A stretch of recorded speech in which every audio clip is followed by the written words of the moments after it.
April 1943. The night is endless, cold, moonless, and still. Somewhere beneath the black water, a German U-boat rises to the surface. Its diesel engines cough to life, breaking the silence. The men breathe deeply, grateful for the sting of salt air after hours sealed in the iron tomb below. They think they are alone. The sea is empty, the sky quiet, but high above, beyond the reach of human sight, an RAF Liberator patrol bomber slices through the darkness. Inside, a green glow hums on the radar screen, a faint echo, distant yet unmistakable. A contact. The pilot turns silently. The operator's voice is calm, coordinates locked, depth charges armed. The crew moves like clockwork. No shouting, no hesitation. Down below, the U-boat captain scans the horizon. He sees nothing. No searchlight, no aircraft, only the dark ocean. Then, light. The lee light explodes through the clouds, flooding the sea with blinding white brilliance. For a split second, the captain sees his death reflected on the waves. Moments later, the Atlantic swallows everything. The age of unseen hunters has ended. A new kind of weapon, silent, invisible, relentless, now rules the ocean. When war erupted in September 1939, Britain faced an old enemy in a new form. Across the Atlantic's vast expanse, German submarines, the U-boats, waited to sever the lifeline that connected the British Isles to the world. Every ton of cargo, every convoy, every drop of fuel or food bound for the United Kingdom had to cross those waters. Without them, Britain would starve. The Battle of the Atlantic began not with grand fleets or decisive battles, but with silent hunters lurking beneath the surface. Within months, German U-boats had become the terror of the sea, sinking merchant ships faster than the Allies could replace them. In 1940 and 1941, Admiral Dönitz, commander of the German submarine fleet, perfected a new tactic, the wolfpack. Groups of U-boats, often operating in coordinated lines across convoy routes, would detect targets through radio signals, converge under cover of darkness, and strike in overwhelming numbers. The results were devastating. Between 1940 and 1942, more than 3 million tons of Allied shipping were lost. Convoys burned in the night, sailors clung to wreckage in freezing seas, and the Atlantic, Britain's lifeline, became a graveyard. The Royal Navy, though vast, was unprepared for the new kind of war the U-boats waged. Destroyers, corvettes, and sloops hunted them with sonar, known then as ASDIC, but the technology had limits. It worked only when ships were directly above a submerged target and completely useless when U-boats surfaced to attack under darkness. For the men at sea, the sense of helplessness was crushing. The convoys would set out from Halifax or New York, each ship loaded with ammunition, food, and oil. They knew that somewhere out there, beyond the horizon, beneath the surface, the hunters waited. To Admiral Dönitz, the Atlantic was a battlefield of patience and precision. He called it the tonnage war, a campaign not to win individual battles, but to sink enough ships to strangle Britain's supply lines. His calculations were cold and mathematical. If his submarines destroyed more shipping than Britain could build, the island would collapse. In early 1942, the U-boats seemed unstoppable. America's entry into the war brought new targets along the US East Coast, where merchant ships, unescorted and silhouetted against city lights, were picked off in what German crews called the second happy time. The losses were catastrophic. Hundreds of ships were sunk within sight of shore. Oil slicks burned along the Atlantic coastline. The Allies were bleeding out, and no amount of bravery or seamanship could stop it. At Whitehall, Winston Churchill later admitted, "The only thing that ever really frightened me during the war was the U-boat peril." By mid-1942, that fear was justified. Allied ship losses reached over 700,000 tons a month, and the Atlantic grew darker with every passing week. Something had to change. And fast. Scientists, engineers, and strategists began searching for a weapon that could see what the eye could not. A weapon that could pierce the night, the fog, and the waves, and strike first. It would not come from the battlefield, but from laboratories and workshops in Britain and the United States. From physicists and inventors working in secrecy, racing against time. The answer would emerge from invisible waves, measured in centimeters, a revolution born not of gunfire, but of electricity.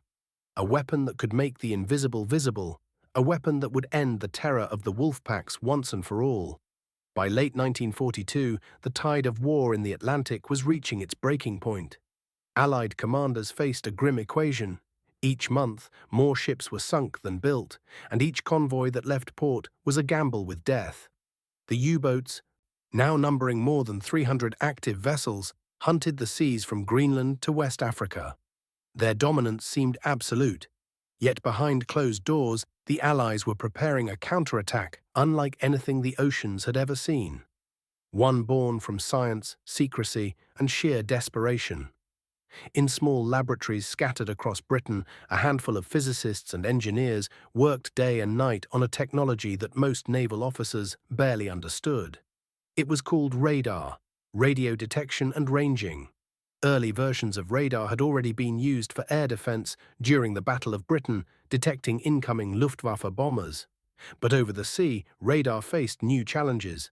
Waves reflected signals unpredictably, and the range of existing equipment was too short to detect a small submarine at night. That changed in 1940, when British scientists at the University of Birmingham, led by John Randall and Harry Boot, created the cavity magnetron, a compact device capable of generating microwaves 1,000 times more powerful than earlier radar systems. It was a breakthrough so revolutionary that it would reshape warfare itself. By using shorter wavelengths, measured in centimeters rather than meters, these new centimetric radars could detect smaller objects with remarkable precision. A periscope, a snorkel, or even a conning tower protruding above the waves could now appear as a bright echo on a radar screen. In 1941, Britain shared the magnetron technology with the United States through the Tizard mission, one of the most valuable scientific exchanges in history. At the newly established radiation laboratory at MIT, American engineers refined the design, creating radar systems that could fit into aircraft, ships, and even coastal patrol stations. The invisible weapon had been born, but deploying it across the vast Atlantic would be another battle entirely. By early 1943, the Allies began to test their new weapon at sea. Long-range patrol aircraft, such as the B-24 Liberator and Sunderland flying boats, were fitted with centimetric radar and equipped with a new searchlight system known as the Lee light, a powerful high-intensity lamp mounted beneath the aircraft. The combination was devastating. Radar would locate a U-boat on the surface, even in complete darkness, and the Lee light would illuminate the target moments before attack. By the time the German crew saw the glare, it was already too late. In March 1943, the results began to show. Convoys that had once been decimated now reached port with most ships intact. U-boat losses increased sharply. The hunters were becoming the hunted. But radar alone did not win the Atlantic. It was part of a larger system, a web of intelligence, communication, and coordination that stretched across oceans. At Bletchley Park, British cryptanalysts were decoding Enigma transmissions, revealing U-boat positions before they struck. Coastal Command aircraft scoured the skies with radar. Escort ships tracked submerged submarines with sonar. And newly built escort carriers brought aircraft coverage to previously unprotected waters. For the first time, the Allies could see the full picture of the war at sea, in real time. Still, Dönitz was not blind to the threat. German scientists worked feverishly to counter the new Allied technology. They developed radar detectors like the Metox and later Naxos, designed to pick up radar emissions and warn U-boat captains before they were spotted. But radar evolved faster than they could adapt. Each new detector became obsolete within months as the Allies shifted to new frequencies. By the spring of 1943, Dönitz's wolfpacks were dying, not in dramatic duels or grand battles, but in the quiet inevitability of detection. The ocean had turned against them, and the weapon that made it possible could not be seen, touched, or heard, only felt in the sudden roar of an attack that came out of nowhere. It was the beginning of the end for the U-boat war. But to understand how completely this invisible weapon shattered Germany's dominance, we must look deeper at the human lives entangled in this new kind of war. For the men who sailed the Atlantic, radar was more than a tool. It was a fragile promise of survival. Convoy sailors had lived for years under the constant dread of invisible enemies. A moonless night meant terror. Every ripple on the black water might be a periscope. Every echo of sonar might be a torpedo in motion.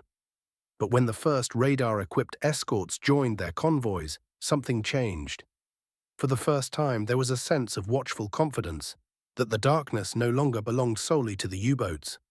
"Radar gave us eyes," one British sailor later recalled. "Before that, we were blind." The tension, however, remained unbearable. Every watch rotation brought exhaustion. Every signal flicker could mean death. Operators sat hunched over glowing screens, their faces pale in the green light, scanning for the faintest trace, a single blip that might mean hundreds of lives saved or lost. On both sides of the war, these unseen duels demanded relentless endurance. For the German crews below the surface, conditions were worse. Inside a U-boat, air was thick with diesel and sweat. Temperatures soared, food spoiled. Sleep came in snatches between alarms. They called it Eiserne Särge, the iron coffin. By 1943, many U-boat sailors knew their odds of survival were shrinking.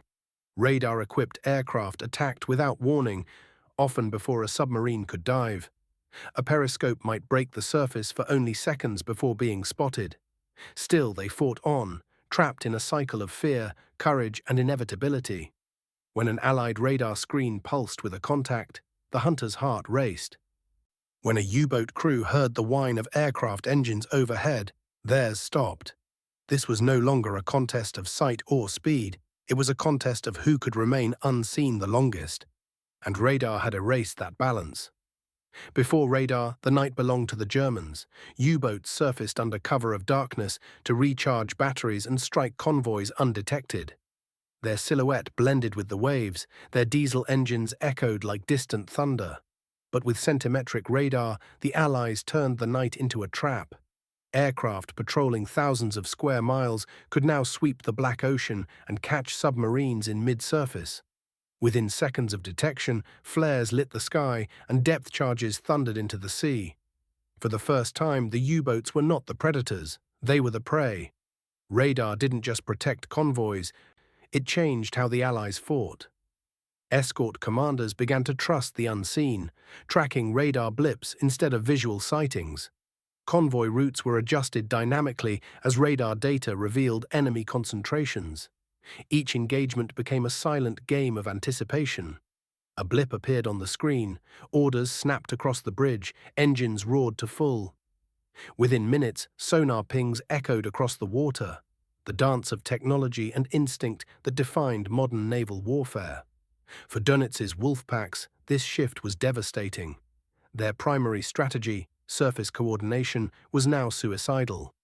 The very act of communicating by radio risked exposure to radar-equipped planes and to Allied direction-finding networks. Every advantage that once defined the U-boat fleet was unraveling. And it happened not through brute force, but through invisible waves of energy sweeping silently across the Atlantic. The darkness had become the Allies' greatest ally. The true heart of radar's power lay in one small humming cylinder, the cavity magnetron. It was no larger than a teacup, yet inside it, electrons spun in magnetic fields, creating pulses of microwave energy powerful enough to light up a ship from miles away. This device transformed radar from a bulky, ground-based experiment into a compact, deadly weapon that could fit in the nose of an aircraft. The magnetron's invention was a marvel of British ingenuity. Before its creation, radar systems used long wavelengths that were ineffective at detecting small or low-profile objects, like submarines. But the magnetron's short wavelengths meant that even a periscope, barely breaking the surface, could bounce back a detectable signal. When the British shared this technology with the Americans, the MIT Radiation Laboratory became the nerve center of radar innovation. Here, physicists like Luis Alvarez, Ernest Lawrence, and Robert Bacher refined designs, miniaturized components, and tested new systems in record time. The result was the ASV Mikaker III, air-to-surface vessel radar Mark III, a radar so precise it could detect a submarine conning tower from over 10 miles away, even in complete darkness or fog. By late 1942, these radars were being installed on Allied aircraft and ships at an astonishing pace. Factories in Britain and the US worked around the clock, producing thousands of units. Radar had evolved from secret experiment to standard weapon, one that no longer merely spotted the enemy but predicted their moves.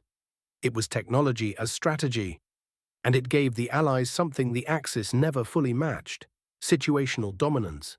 This new mastery of information was reshaping the battlefield itself. From the strain of human endurance to the brilliance of scientific innovation, radar had already proven its worth. But its full impact, the decisive moments when it broke Germany's U-boat command, was still to come. The North Atlantic was about to witness the most dramatic shift of the naval war, when technology met tactics head-on.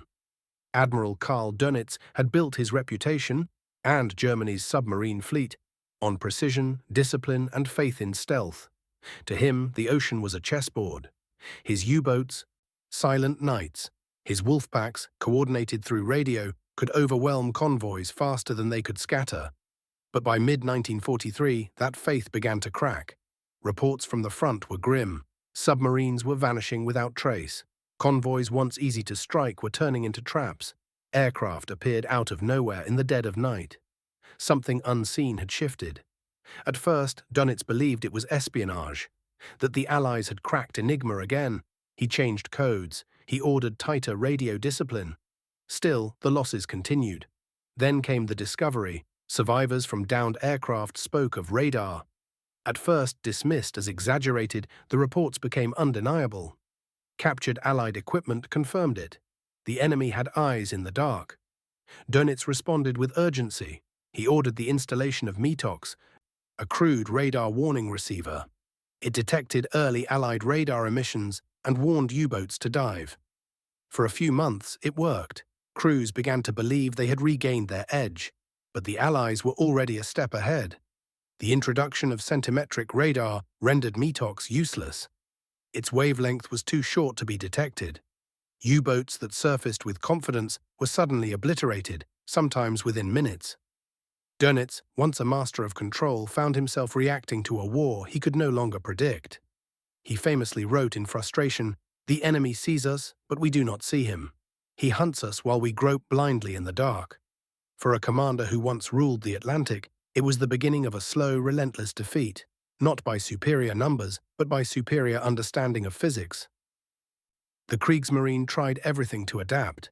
German engineers rushed to develop radar detectors and countermeasures. They experimented with Naxos and Borkum, systems designed to sense Allied radar signals.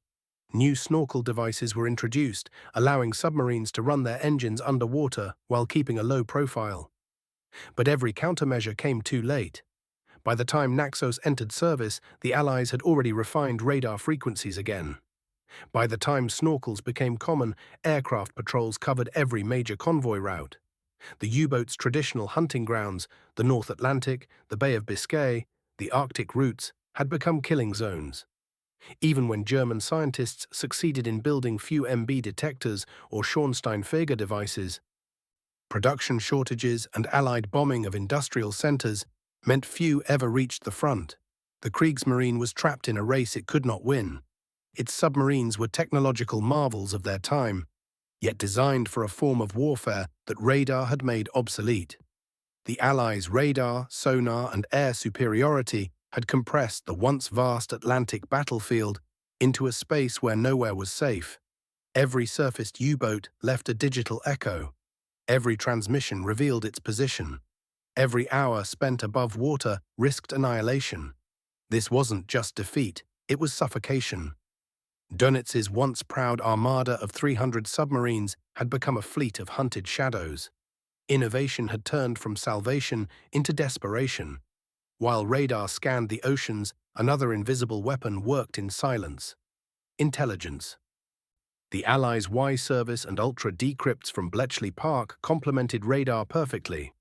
They knew where the wolfpacks gathered before the U-boats themselves often did. When radio transmissions were detected, radar-equipped aircraft were dispatched to investigate.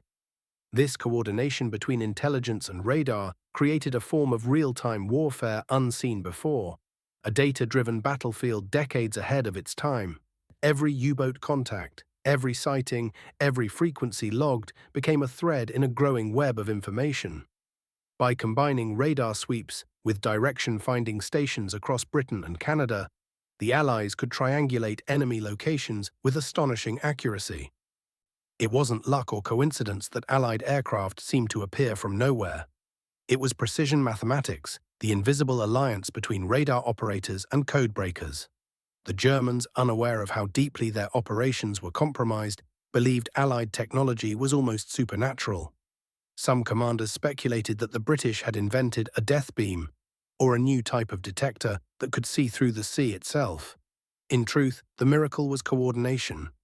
Thousands of individuals, from scientists to wireless operators, working in synchronized rhythm to dismantle the U-boat threat. This fusion of intelligence and radar marked the birth of integrated warfare, the principle that defined the rest of the 20th century. The stage was set. The U-boats, once masters of the Atlantic, were now ghosts, pursued not by sight or sound, but by science. Radar had tipped the balance, but the true collapse of Germany's undersea dominance was yet to unfold in a single brutal year that changed naval warfare forever.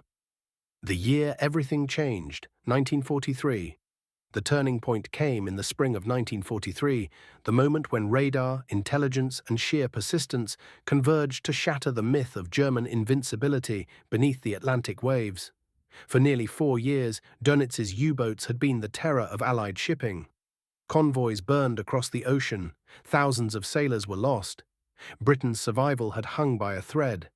But by May 1943, the hunters had become the hunted. Everywhere the U-boats surfaced, eyes of light and electricity awaited them. The RAF's Coastal Command, now equipped with centimetric radar and lee lights, patrolled the seas relentlessly.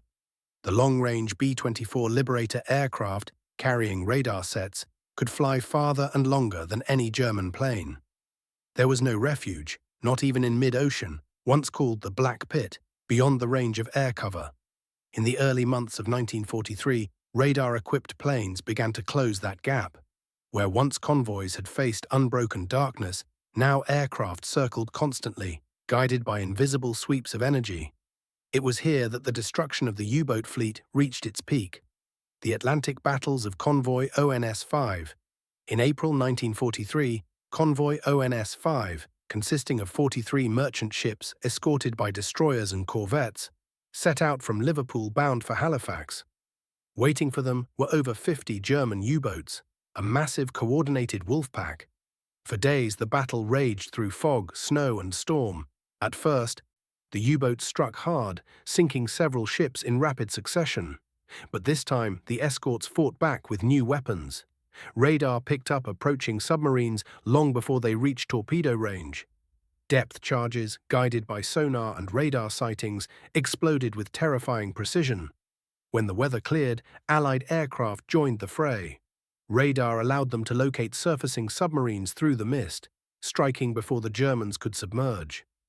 By the time ONS-5 limped into port, the balance of the war had shifted. The Allies had lost 13 ships, but Dönitz had lost 6 U-boats, with several more damaged beyond repair.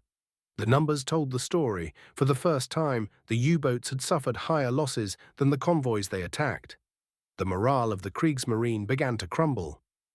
The unseen killers, radar and air power, unite. As the weeks passed, the slaughter intensified. In May 1943 alone, 41 U-boats were destroyed, nearly 1/4 of Germany's operational fleet. The cause was no longer a mystery. Radar-equipped aircraft from bases in Iceland, Newfoundland and West Africa now blanketed the Atlantic. They hunted by night, guided by the green glow of their screens.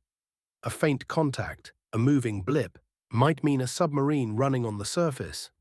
Pilots would cut engines, approach silently, then flare the sea open with blinding light before dropping depth charges. The Germans called these attacks the radar raids. They came without warning, often killing entire crews before they could react. One U-boat commander, Oberleutnant Peter Kremer, recalled his terror in his diary.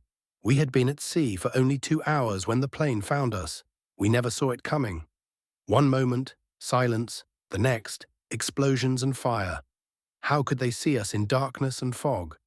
The answer lay not in luck, but in magnetrons, those tiny metal cavities inside each aircraft's radar nose. They had become the deadliest invention of the war's maritime front. In the headquarters at Carnival, near Lorient, Admiral Dönitz watched reports pour in from the Atlantic. Every day, another U-boat lost, another crew missing, another convoy that had escaped unscathed. In a single week of May, 25 submarines vanished.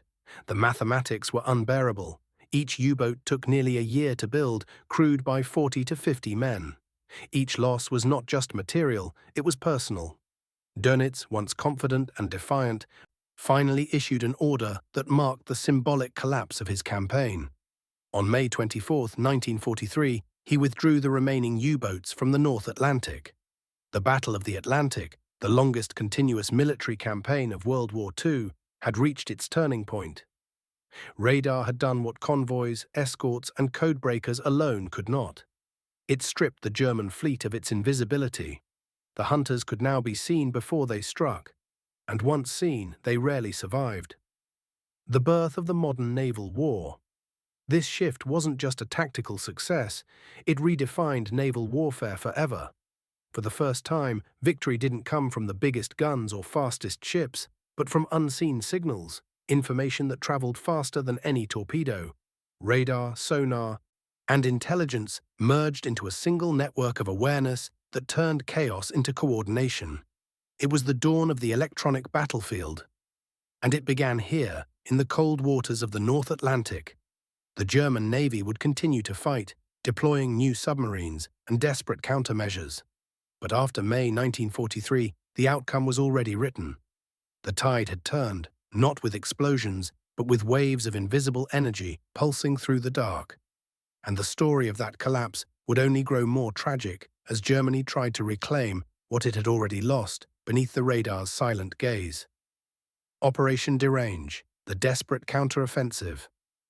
After the withdrawal of U-boats from the North Atlantic in May 1943, Dönitz refused to surrender his ocean. He regrouped his commanders, demanding innovation, anything that could reverse what he called the technical tyranny of the Allies. His engineers proposed Operation Derange, a last-ditch strategy to restore the balance through new technology, improved radar detectors, faster submarines, and experimental counter-radar coatings. Factories in Kiel and Bremen worked furiously to install Naxos radar warning receivers. These could, in theory, pick up the shorter centimetric wavelengths that had rendered the old METOX sets obsolete. U-boats were fitted with snorkels, allowing them to recharge batteries without fully surfacing. And new tactics were written, emphasizing silence, stealth, and speed. But theory rarely survived the Atlantic. The Naxos units were fragile, unreliable, and could barely detect radar before the aircraft was already overhead. The snorkels, meanwhile, caused their own problems, restricting airflow, producing toxic fumes, and leaving a telltale exhaust wake visible from above. Allied radar had advanced too far. Every new German adaptation was already outdated. As 1943 turned into 1944, the war beneath the waves became not a battle, but a massacre. The air umbrella expands, radar's complete dominance. By early 1944, Allied radar coverage extended across almost every major shipping lane. The U.S. Navy's 10th Fleet, created solely for anti-submarine warfare, coordinated radar-equipped escort carriers, long-range patrol bombers, and destroyer groups in a single seamless command system.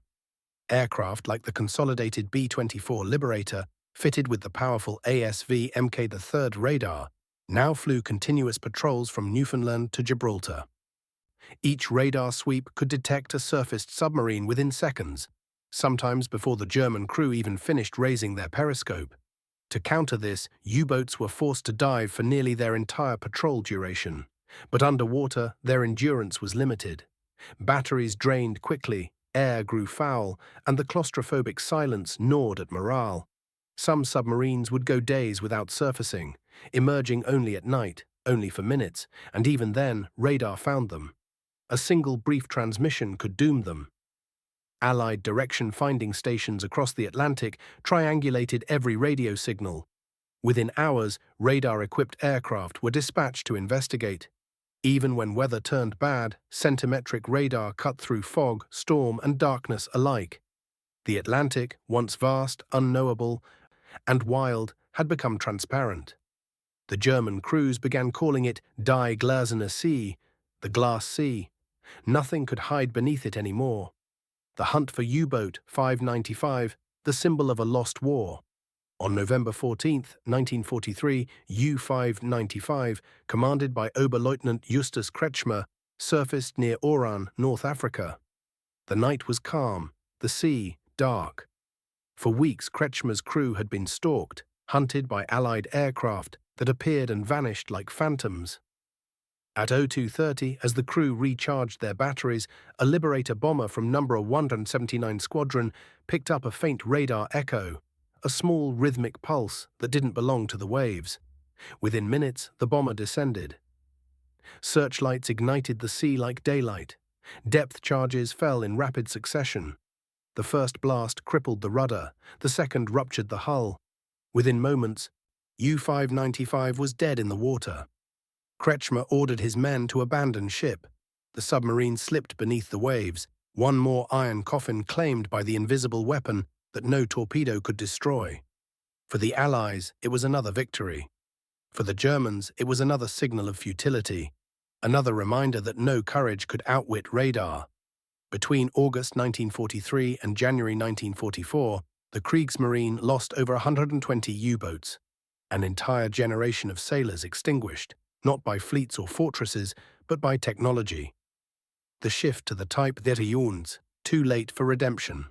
By 1944, German scientists pinned their hopes on one final creation, the Type 28 electroboot. It was sleek, silent, and fast underwater, the first true submarine rather than a submersible ship.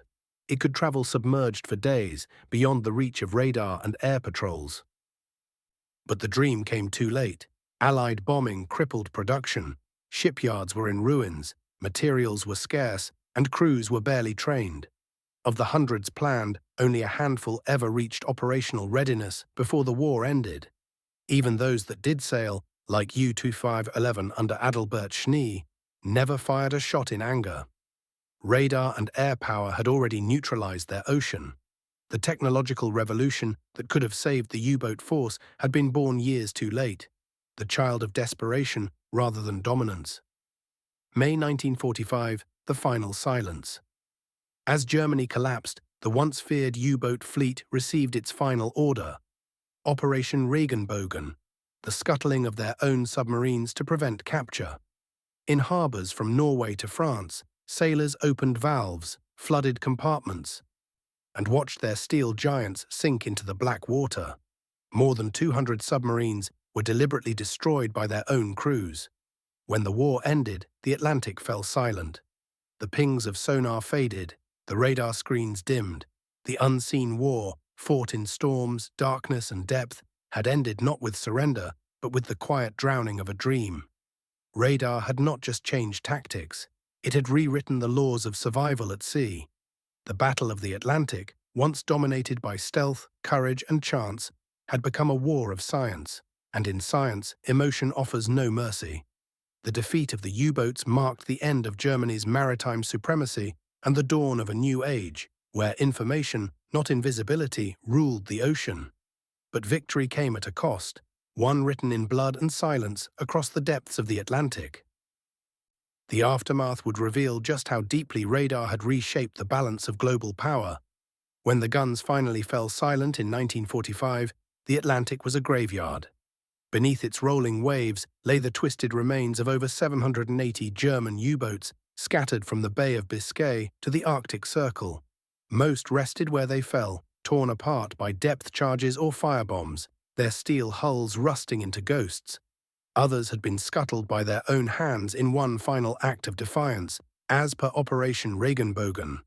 The statistics were staggering. Nearly 30,000 U-boat sailors, 3/4 of the entire submarine force, never came home. For every man who returned, 3 were lost to the depths. It was the deadliest service of the German military. a death rate unmatched by any other branch. In contrast, the Allied merchant fleet, once on the verge of starvation, was alive again. Food, fuel, and weapons flowed freely into Britain's ports. Convoys once decimated by wolfpacks now crossed the ocean with near impunity. The victory wasn't just military, it was existential. Britain's survival, the D-Day invasion, and the liberation of Europe all depended on the secure flow of Atlantic supplies. And that security had been won by radar. Radar didn't just defend ships, it restored an empire's heartbeat. The data war becomes doctrine. As the Allies sifted through captured German records, a new understanding dawned. The war at sea had become the first true information war, fought not by who fired first, but by who saw first. For British and American commanders, radar proved that knowledge itself was a weapon. Convoy escorts were now integrated into real-time detection networks. Aircraft communicated radar contacts to ships, and ships relayed updates to command centers hundreds of miles away. Every sweep of radar, every decrypted signal, every triangulated coordinate was part of a vast invisible map, the world's first digital battlespace. Historians would later call it the birth of networked warfare. The 10th Fleet's centralized control system became a model for modern naval coordination. It prefigured everything from Cold War sonar networks to 21st century satellite tracking. And at its core was the simple principle proven by radar. Visibility is survival. The German perspective after defeat. For Admiral Dönitz, the defeat was personal and crushing. He had built the U-boat arm from a handful of outdated vessels into the most feared force on the oceans. Yet in the end, it was science, not strategy, that destroyed it. During his post-war interrogation at Nuremberg, Dönitz admitted the truth bluntly. The enemy's technical superiority was decisive. Our boats were brave, our crews were skilled, but they could not fight what they could not see. Even as the Reich crumbled, Dönitz continued to hope for redemption through technology, the Type Vitamin, the electroboot, but it arrived too late. The once proud Befehlshaber der U-Boote, the commander of submarines, now presided over a fleet of wrecks. For Germany, the end of the Atlantic War marked the loss not just of naval power, but of an entire strategic doctrine. The dream of strangling Britain's supply lines had died, undone by a device that could fit in a cockpit. The silent victors. For the radar operators who manned their stations through sleepless nights, victory came without fanfare. Most never saw the faces of the men they defeated. Their work was invisible, pulses on a screen, coordinates relayed, a flicker of light followed by silence. And yet it was they who changed the war. Men and women at consoles in dimly lit rooms, scientists hunched over oscilloscopes, and pilots guided by unseen signals had together rewritten the art of war. The story of radar was not one of dramatic explosions or cinematic heroics, it was one of patience, calculation, and quiet domination. The ocean that once swallowed ships now reflected humanity's first glimpse into a future defined by information. The war beneath the waves was over, but the legacy of its invisible weapon was only beginning. After Germany's surrender in May 1945, the Allies faced a chilling question: what to do with the hundreds of surrendered U-boats still lurking in harbors and fjords? The answer came in the form of Operation Deadlight, a massive, secretive disposal effort. Between November 1945 and February 1946, over 116 captured U-boats were towed out into the North Atlantic and scuttled by gunfire, explosives, or torpedo. Some sank cleanly, others broke loose and sank prematurely under tow, dragged down by the same unforgiving seas they once ruled. It was a symbolic act, the final extermination of Hitler's once proud submarine fleet. The waters west of Ireland became a vast underwater cemetery, littered with steel coffins. For the men who had hunted them, it felt like closing a dark chapter. For the few surviving U-boat officers who witnessed it, it was agony, watching the graves of comrades pulled into the deep, one by one. The war beneath the waves was finished, but its echoes would endure for generations. The seeds of the Cold War, the Allied victory in the Atlantic, did not just end one war, it laid the technological foundation for the next. Radar had proven its worth beyond question, but the race for detection supremacy was far from over. The Soviet Union, now the new maritime rival, began developing its own radar and sonar networks. Reverse engineering captured German and Allied systems. The oceans became the new front line of intelligence gathering, submarine tracking, and silent confrontation. What began as the Battle of the Atlantic evolved into the battle for the invisible ocean, a contest that continued through the Cold War with nuclear submarines and sonar nets like SOSUS. The same principles that had doomed the U-boats, signal detection, data coordination, rapid relay, became the pillars of modern naval strategy. The shadow war that radar had pioneered simply changed uniforms and ideologies. A quiet revolution in warfare, radar's triumph was not just military, it was philosophical. It redefined the meaning of power in warfare. No longer did strength depend solely on armor or firepower. It depended on perception. To see before being seen was to command the battlefield. To understand before striking was to win without surprise. That invisible advantage reshaped every branch of combat, from air raids to anti-aircraft defense, from submarine hunting to guided bombing. The Allies had learned that information could kill more efficiently than bullets, and that truth would shape every major conflict to come: Korea, Vietnam, the Gulf, and beyond. The line between science and combat had vanished. The laboratory had become the front line, the human cost and the memory of the depths. Yet beneath the triumph of technology lay the sobering cost of victory. Tens of thousands of young sailors, German, British, American, Canadian, vanished beneath the cold Atlantic. Most bodies were never recovered. Their only gravestones were coordinates on a map. For decades, survivors of both sides would speak of the silence that followed a sinking, the eerie stillness after an explosion when the sea closed over the wreck. In the post-war years, former enemies met as old men. British escort captains and German U-boat commanders sat together at memorials, their faces lined by the same memory, the grey emptiness of the sea. At these gatherings, one phrase often returned, whispered, not spoken aloud: the sea remembers everything. Legacy of the unseen weapon. Today, the story of radar's rise is rarely told with the same drama as great battles or invasions.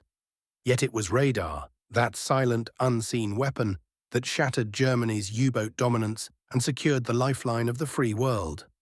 Every cargo ship that reached Britain, every tank that landed in Normandy, every family that survived the Blitz, all carried the invisible fingerprints of radar.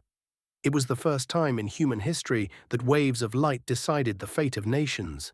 And though its operators never fired a shot, they altered the very nature of war, transforming it from an art of destruction to an art of detection. The echoes of that transformation still guide the radars and sensors that guard our skies and seas today. The living descendants of an invention that once turned the tide of the Atlantic. The sea may remember everything, but so does the radar, forever sweeping across history's horizon. In the calm decades that followed, the storm that once consumed the Atlantic faded into memory. The convoys, the escorts, the U-boats, all became silent chapters in the story of a war that had reshaped humanity. But among historians and veterans alike, one realization endures. The true weapon that won the Battle of the Atlantic was not steel, nor courage, but understanding. Radar had given the Allies something deeper than a tactical edge. It had given them foresight, the ability to see the unseen, to predict the unpredictable, to fight a war not just of force, but of intellect. In that sense, radar was more than a machine. It was a mirror of human evolution, proof that survival in modern war would depend not on who struck hardest, but on who saw first. For Germany's U-boats, this shift was fatal. The Atlantic, once their hunting ground, became their graveyard. They had fought bravely, skillfully, even desperately. But against the invisible eyes of Allied radar, they were no longer predators. They were prey. Yet in their fall lay the birth of a new world, one where information reigned as the supreme weapon. The same principles that defeated the wolfpacks would go on to guide satellites, air traffic control, and space exploration. The radar's pulse, once born in wartime secrecy, became the heartbeat of a connected planet. Even now, every aircraft that lands safely through fog, every ship that finds its way home through storm, carries within it the quiet legacy of those early radar pioneers, and the countless sailors who never returned from the sea. The war beneath the waves is long over, but its lessons remain, pulsing through every sensor, every radar dish, every digital echo that keeps our modern world safe. And somewhere in the depths of the Atlantic, beneath the cold silence, the wrecks of the U-boats lie still, untouched monuments to a battle where the unseen became victorious. Because in the end, it wasn't a bomb, a bullet, or a torpedo that ended the wolfpack reign.